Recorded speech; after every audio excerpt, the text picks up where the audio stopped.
Oh, welcome back, my gardening friends. I'm just working my way through the parsnips now. These have been sowed in two different methods.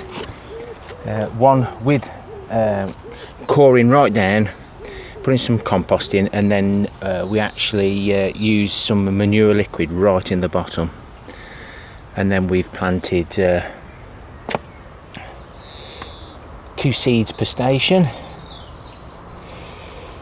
and these have been removed, and literally they've all. So basically all I'm after now is to remove the best one, or the one that's nearest the centre. These are snapping off. This one is the better one, but it's not on centre.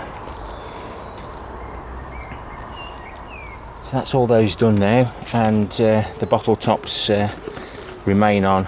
These are yoghurt pots, and the juice cartons fit nice. Now if you just twist it in, it does hold it a treat, but as you know, I've been putting the cover on the top as suggested by one of my viewers. So that's that little job done. I've been meaning to do it for a while. I'm not going to water these now, they're still damp within the centres, and now I want them roots to be encouraged to go right down into the bottom to pick up any manure from last year, and that liquid manure plant food that I poured into the first 2 rows of 1 and 2.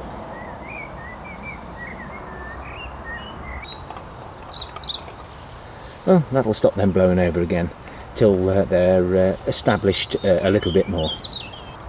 So this is my carrot box for the show carrots and eating carrots. It's 3 pallet collars high. We increased it by 1 pallet collar this year because we did still get the onion leaf miner, and then we've still got 2 to 3 foot of enviromesh, and we'll do battle with the carrot fly again this year. But the main point today is to get these carrots thinned out, and I'm going to try and transplant them into some flower buckets so as to reduce the weightage. I don't mind even if they fork.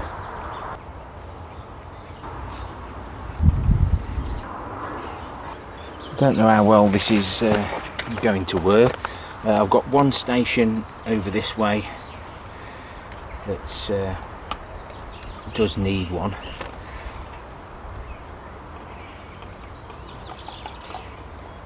That one's broke. Some cut, some pull. I pull. Be interesting to see how they do. I can feel them snapping, so it'll be interesting to see what these look like. This is quite a large one.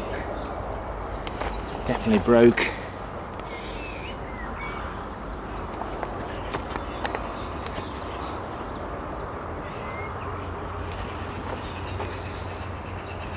Maybe the main part of the carrot, and it's only the fibrous roots at the bottom that have gone. But I'm going to finish that off,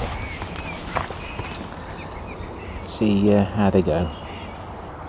So those are sorted now, and it'll just give me, I know other people do it, just wanted to try it myself, and I've salvaged 12 carrots out of that, and we'll see what it gives us later on in the year. Something to harvest a bit earlier than these. Now I'll try and space the carrots out so that I can actually try and water down the sides of them, because you probably know if you put water on to the poor old carrot, it'll just flop over. Remembering the carrot needs to be looking for moisture down below, not on the surface.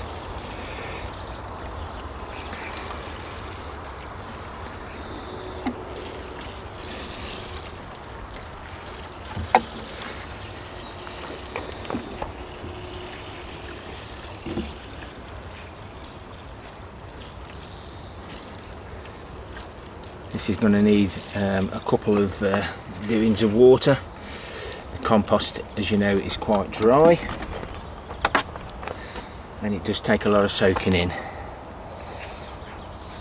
The tops won't be going back on now. We'll let these grow as they are.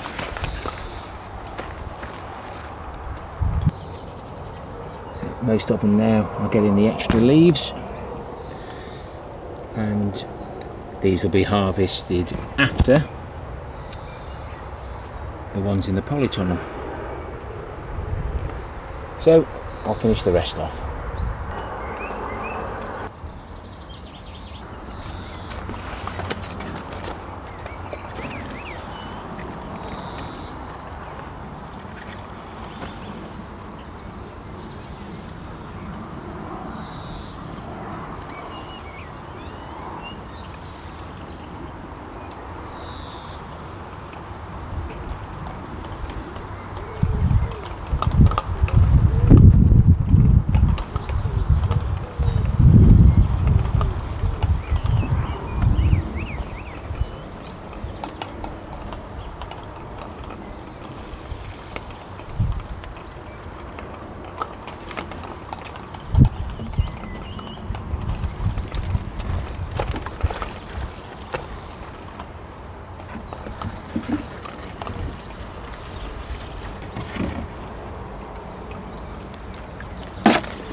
They'll soon come on now.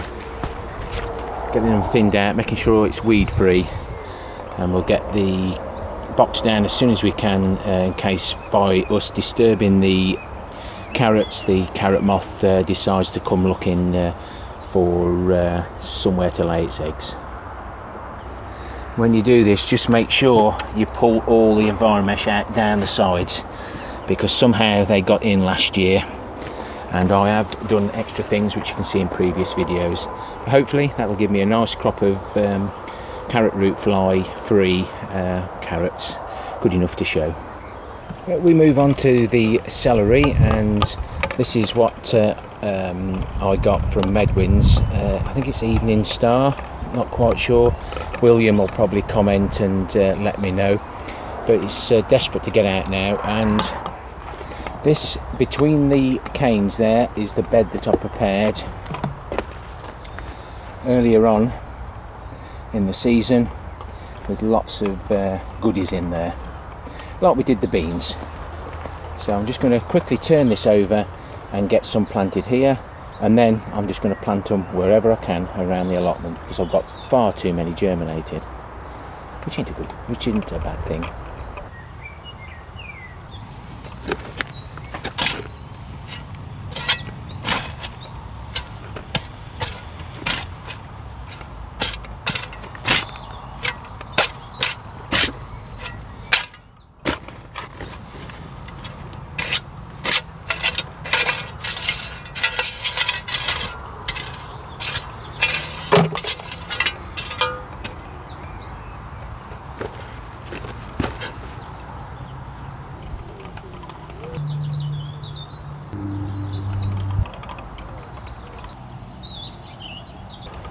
So there's quite a few in there. Not sure if I've spaced them too close, but does it matter?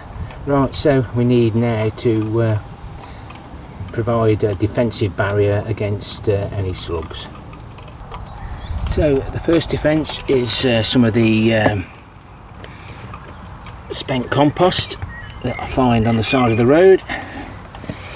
I've found that round the beans and everything really quite good. Next one is the blended eggshells. Let's try the scoop, see if that's any better.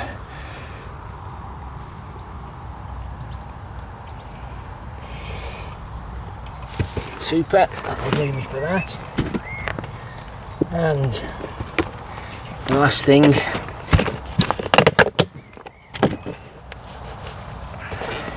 is the dried coffee, and I'll probably use the same scoop actually. It won't stay dry for long, but hopefully it'll just tiddle the slugs and snails off for a while. If anything gets eaten inside the closure, I'll have to start hunting for them. That's that little job done. So again, it's going to be vigilance, make sure we've got nothing munching at them, and hopefully we don't trap them in either and give them a big feast, but we'll soon track them down. Don't like to use slug pellets, and the blended eggshells, the coffee, spent compost cost nothing, and it'll be dug into the ground at a later date. So all's good. Right, I've just got to find space now for another, I think it's 25 plants. So where did I put them? People have commented in the past that keep them in the shade and don't even bother watering them. So we've got some more in there next to the Swedes that are going to seed. I stuck 2 next to the peas on this side, taking up some space because we don't pick beans from the bottom, so we place that at the bottom. Companion growing, so we've got some more there, and their roots may even feed into the bottom of that, maybe competing. But and obviously here I've just covered around with the compost now. Some may say, well, you'll end up with all compost in between the stalks. I'd rather have compost between the stalks but have some celery. Won't take much washing, and these will be shaded because they're on the north side of the wigwam. And I've planted some on plot 1, the fruit garden.